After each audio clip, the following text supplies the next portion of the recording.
উদ্ভ্রান্ত সেই আদিম যুগে স্রষ্টা যখন নিজের প্রতি অসন্তোষে নতুন সৃষ্টিকে বারবার করছিলেন বিধ্বস্ত, তার সেই অধৈর্যে ঘন ঘন মাথা নাড়ার দিনে রুদ্র সমুদ্রের বাহু প্রাচী ধরিত্রীর বুকের থেকে ছিনিয়ে নিয়ে গেল তোমাকে আফ্রিকা, বাঁধলে তোমাকে বনস্পতির নিবিড় পাহারায় কৃপণ আলোর অন্তপুরে। সেখানে নিভৃত অবকাশে তুমি সংগ্রহ করেছিলে দুর্গমের রহস্য, চিনছিলে জলস্থল আকাশের দুর্বোধ সংকেত। প্রকৃতির দৃষ্টি অতীত জাদু মন্ত্র জাগাচ্ছিল তোমার চেতনাচিত মনে। বিদ্রূপ করছিলে ভীষণকে বিদ্রূপের ছদ্মবেশে, শশাঙ্কে চাচ্ছিলে হার মানাতে আপনাকে উগ্র করে বিভীষিকার প্রচণ্ড মহিমায় তাণ্ডবের দুন্দুভিনী নাদে। হাই ছায়াবৃতা কালো ঘোমটার নিচে অপরিচিত ছিল তোমার মানব রূপ।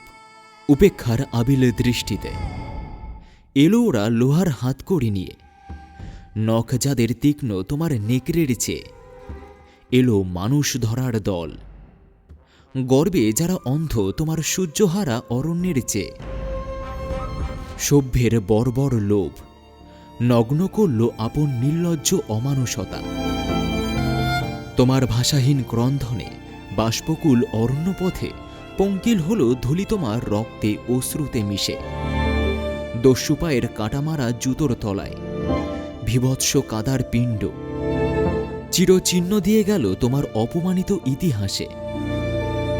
সমুদ্র পারে সেই মুহূর্তেই তাদের পাড়ায় পাড়ায় মন্দিরে বাজছিল পূজার ঘণ্টা, সকালে সন্ধ্যায় দয়াময় দেবতার নামে।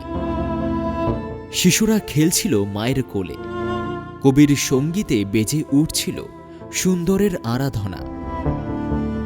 আজ যখন পশ্চিম দিগন্তে প্রদোষকালে ঝঞ্ঝার বাতাসে রুদ্ধশ্বাস, যখন গুপ্ত গহ্বর থেকে পশুরা বেরিয়ে এলো, অশুভ ধ্বনিতে ঘোষণা করল দিনের অন্তিম কাল।